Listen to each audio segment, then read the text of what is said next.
Oh, I haven't. It's a canal by my farm. It's called the Hudson Canal, and that's where you're gonna end up. Okay, that's good. If it's okay with you, Jason, I'm going to get to the questions now. Good. Hopefully it's about cattle, not about the other thing you was talking about. Guys. All right, the first question is from George. He's a big, long-time viewer. How much milk can a cow produce? Well, that just depends on the cow. You got some of these cows, you just milk them for 15, 20 seconds and they're done. Other cows, you milk them for a half hour and they're still pumping strong. So, it just depends. Oh, that's utterly lame. Gotta love those jokes. All right, the next question is from Tim. I believe Tim's a neighbor of yours out in Melba, and he wants to know what or when do you feed the cows? Well, geez, cows are kind of fickle. Sometimes they like to eat, things like with the grass in them. Sometimes they want to eat a chicken. It just depends on. As far as the time, they just start ringing that cowbell when they're hungry. Ringing a bell. They're just cows. They ain't too complicated. I feed them and they give us milk for our totally real dairy farm. That was a moving answer. Sorry, I kid on this show a lot. So yeah, this guy's funny. The next question is from Nick. All right, Nick wants to know paper or plastic. Well, it's very interesting, Nick. Paper or plastic really kind of depends on what type of job you're doing. Because sometimes you gotta take them out to the woods and bury them in the woods, and you're gonna want to use some paper on that because you just pour the lime over the skin, and the paper is gonna dissolve a lot faster in the woods. But if you're dumping a body in the Hudson Canal that I was talking about, and you're putting them in the cement shoes, then you're gonna want to make sure you use plastic. That way it kind of holds the body intact, and there are pieces and parts of the fingers and stuff don't go floating up to the top of the river, and the cops get all mad and say, "Hey, somebody killed this guy."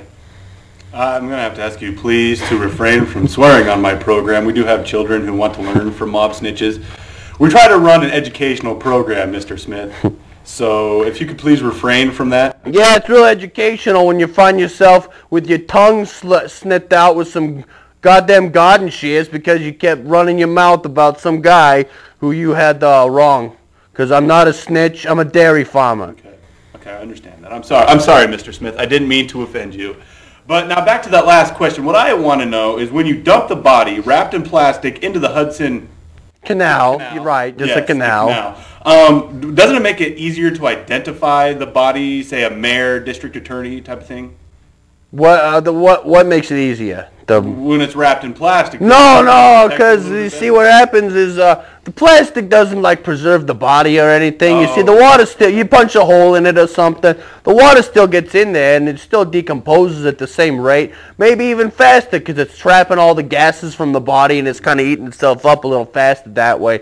But what it does, like I said, it stops all the parts from floating away. I mean, sure, the body's more intact as far as it's all together, but the features still go away just as fast. You just got to make sure if they got any dental work, you bust their teeth out beforehand, because sometimes they can identify a body of a cow based on the work they've had done at the cow dentist. Gotcha. That makes perfect sense. Yeah, because it's a cow because when the cow gets old, or he squelches on your milk money, or maybe he wasn't honest about how much money he got off a milk shipment, you gotta dump him in the Hudson Canal. That's only fair, honestly. I agree. The next question is from our good friend Osama, and he wants to know what is the best way to pick up a woman.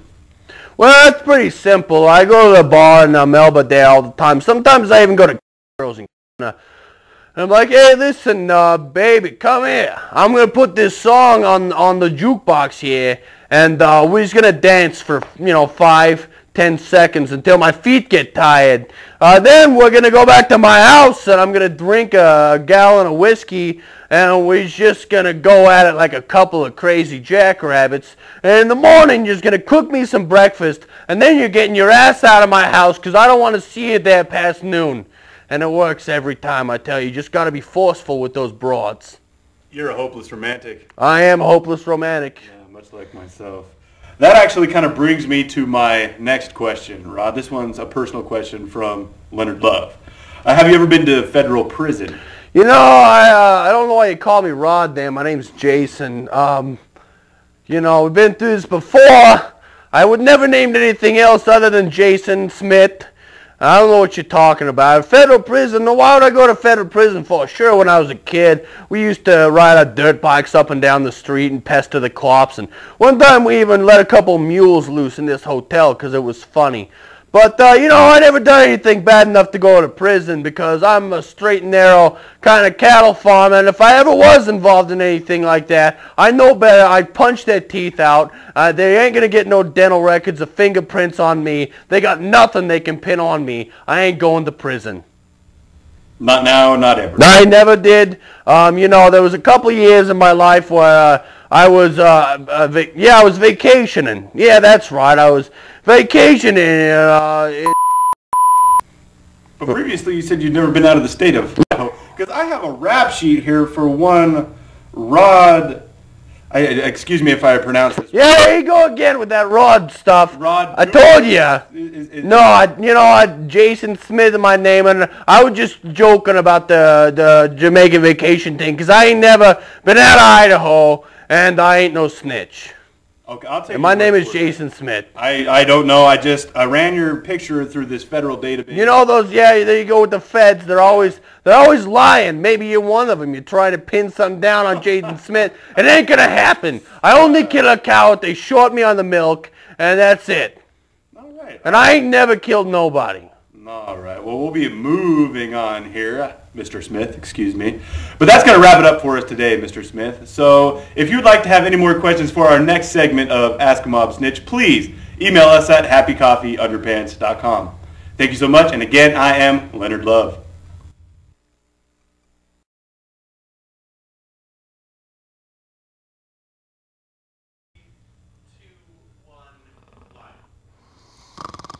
Wake up.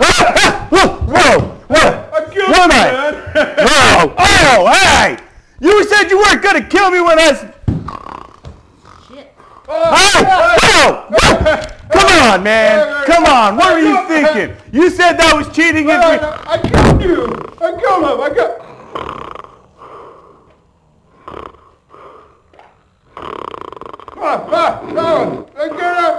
killed him. I killed him again. Hey!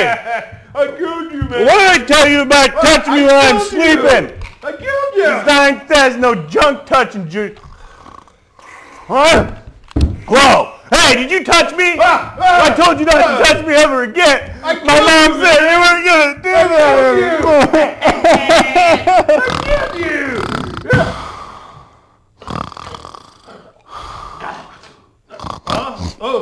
Hey, what game? Whose turn is it, man? I killed Is it your turn? Whose turn is it? Hold on. I'm going to kill him. Hey, whoa. Hey, where's my drink at? Who killed my drink? I killed There you, it is. man. I killed you. You did not kill me. That was cheating. Cheating.